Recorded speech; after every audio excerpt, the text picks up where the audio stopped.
Hello అందరికీ welcome to zero to IT Telugu channel. So ఇవాళ అయితే మనం ఫస్ట్ ఎస్క్యూఎల్ కోర్స్ని తెలుగులో స్టార్ట్ చేసామండి. సో ఫస్ట్ నుంచి నేను 1 by 1 పోస్ట్ చేస్తాను వీడియోస్. సో ఇవాళ అయితే ఇంట్రొడక్షన్ టు ఎస్క్యూఎల్కి వెళ్దాం. సో యాక్చువల్లీ నాకున్న ఎక్స్పీరియన్సెస్, నాకున్న నాలెడ్జ్ని నేను ఫ్రీగా షేర్ చేయాలనుకుంటున్నా. సో ఇందులో అయితే షేర్ చేస్తాను. మీకు కనుక నాకు కంటెంట్ నచ్చినట్లయితే ప్లీజ్ లైక్ చేసి సబ్స్క్రైబ్ చేసుకుని సపోర్ట్ చేయండి, సరిపోతుంది. అంతకన్నా మిమ్మల్ని ఏమీ అడగట్లా. So welcome to our channel and let's get into the video. Introduction to SQL. So SQL అంటే ఏంటి? Structured query language. సో అది దేనికి యూజ్ చేస్తామంటే, సపోజ్ మనం మాట్లాడుతున్న లాంగ్వేజ్ ఏంటంటే ఇంగ్లీష్ ఆర్ తెలుగు, హిందీ. మనం ఒక మనిషితో ఇంకో మనిషి మాట్లాడాలంటే మనకి నేటివ్ లాంగ్వేజెస్ కానీ ఆర్ ఎవరి నేటివ్ లాంగ్వేజెస్ వాళ్ళకి వస్తాయి. సో కావాలనుకుంటే ఇంకా అబ్రాడ్కి వెళ్తే ఎక్కడైనా మాట్లాడాలనుకుంటే ఇంగ్లీష్ నేర్చుకుంటాం. అలానే మనం ఒక సిస్టమ్ ఆర్ డేటాబేస్ అనేది ఒకటి ఉంటుంది. ఫస్ట్ ఆఫ్ ఆల్ ఒక డేటా అంటే ఏంటి? ఒక మనిషికి డేటా ఉంటుంది. లైక్ ఒక నేమ్ కానీ, తనకున్న మొబైల్ కానీ, తనకు మొబైల్కి సంబంధించిన డేటా కానీ, ఆర్ ఒక కార్కి సంబంధించిన కొన్ని డీటెయిల్స్ ఉంటాయి. ఆర్ ఒక బ్యాంక్ ఉంటుంది, ఒక బ్యాంక్కి సంబంధించిన డీటెయిల్. సో వాటి డీటెయిల్స్ అన్నీ డేటా అంటారు. ప్రతిదీ ఒక డేటానే. ఒక మనిషికి సంబంధించింది ఆర్ దేనికైనా ఒక సంబంధించిన కొన్ని డీటెయిల్స్ ఉంటాయి, వాటిని డేటా అంటారనమాట.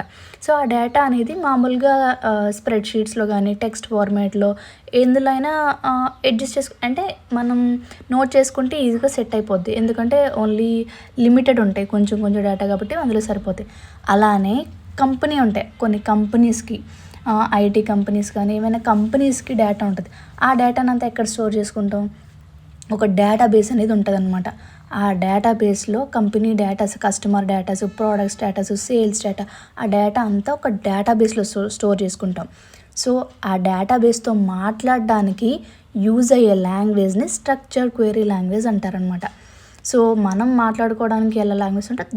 సో డేటాబేస్తో మాట్లాడడానికి మనం ఎస్క్యూఎల్ అనేది యూజ్ చేస్తాం. కొంతమంది సీక్వెల్ అంటారు, కొంతమంది MySQL అంటారు, కొంతమంది పోస్ట్గ్రీ. సో ఏదైనా డేటాబేస్ అనండి, బట్ కాన్సెప్ట్ అయితే ఒకటి, సింటాక్స్లు చిన్నగా మారుతాయి అంతే. బట్ ఆల్మోస్ట్ అదే సింటాక్స్ ఉంటుంది అన్నిటికీ, సీక్వెల్దే. సో అర్థమైంది కదా, ఎస్క్యూఎల్ అంటే అది ఒక డేటాబేస్తో మాట్లాడడానికి యూజ్ చేసే లాంగ్వేజ్ని స్ట్రక్చర్డ్ క్వెరీ లాంగ్వేజ్ అంటారు. అందులోంచి అంటే ఒక పర్సన్ వచ్చి ఇవాళ స్కోర్ ఎంత, సేల్స్ ఎంత అని అడుగుతారు. అది అడిగేని ఒక తీరు ఉంటుంది. లైక్ ఆ క్వెరీ యూజ్ చేసి, ఆ లాంగ్వేజ్ యూజ్ చేసి మనం ఒక క్వెరీ రాస్తాం. సో అందులోంచి మనం డేటా రిట్రీవ్ చేసుకునేదాన్ని ఎస్క్యూఎల్ అంటారనమాట. సో అర్థమైంది కదా మీకు? ఏమైనా అర్థం కాకపోతే కమెంట్ సెక్షన్లో కమెంట్ చేయండి, నేను రిప్లై ఇస్తాను. Here it is. సో మీరు చూడొచ్చు, నేను ఇది కూడా తెలుగులోనే ఇచ్చాను. ఎస్క్యూఎల్ అంటే లైక్ డేటాబేస్ నుంచి, అక్కడ నుంచి ఈజీగా రీడ్ చేయడానికి యూజ్ చేసే లాంగ్వేజ్ని ఎస్క్యూఎల్ అంటారు. డేటాబేస్ అంటే ఏంటి? లైక్ ఒక స్టోరేజ్ కంటైనర్ అనమాట డేటాబేస్ అనేది. అందులో in the form of tables కానీ, కాలమ్స్ కానీ, ఆ డేటా అలాగా ఆ వేలో డేటా అనేది స్టోర్ అవుతుంది అనమాట. డేటాబేస్.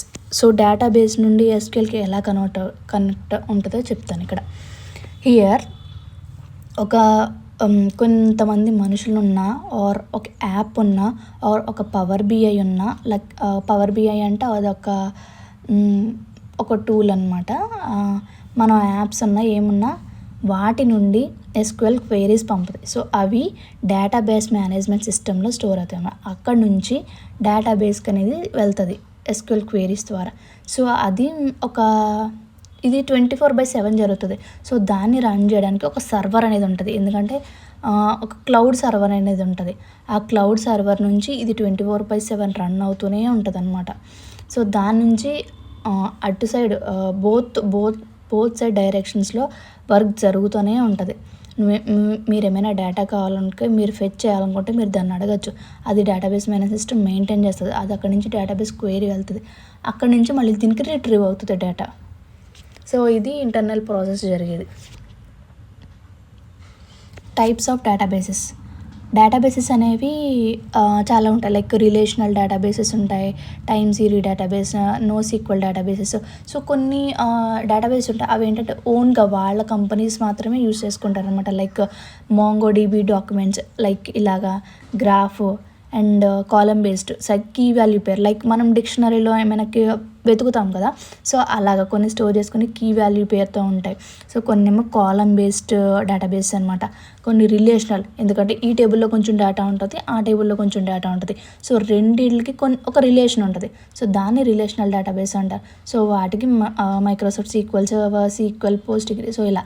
బట్ ఏ డేటాబేస్ అనేది కాన్సెప్ట్ అయితే సేమ్, మిగతాది ఓన్లీ సింటాక్స్ అనేది మారుతుంది అంతే. సో కీ వాల్యూ అనేది రెడ్డిస్, అమెజాన్, డైనమోడిబి ఉంటాయి కదా, సో అవి యూజ్ చేస్తారు. కొన్ని నోసీక్వెల్ ఉంటాయి. సో ఇవి డేటాబేసెస్ అనమాట. డిఫరెంట్ డేటాబేసెస్ ఉంటాయి ఇందులో. అంతే అండి ఈ వీడియోకి, just only SQL introduction. So next వీడియోలో ఇంకా నేను మీకు డీప్గా ఎక్స్ప్లెయిన్ చేస్తాను ప్రతిదీ. సో మీకు ఏమైనా డౌట్స్ ఉంటే కమెంట్ సెక్షన్లో కమెంట్ చేయండి. అండ్ మీరు సబ్స్క్రైబ్ చేసుకుని బెల్ ఐకాన్ హిట్ చేయండి. సో నా నెక్స్ట్ అప్డేట్స్ ఏమన్నా మీరు మిస్ అవ్వరు. Please subscribe and support. Thank you.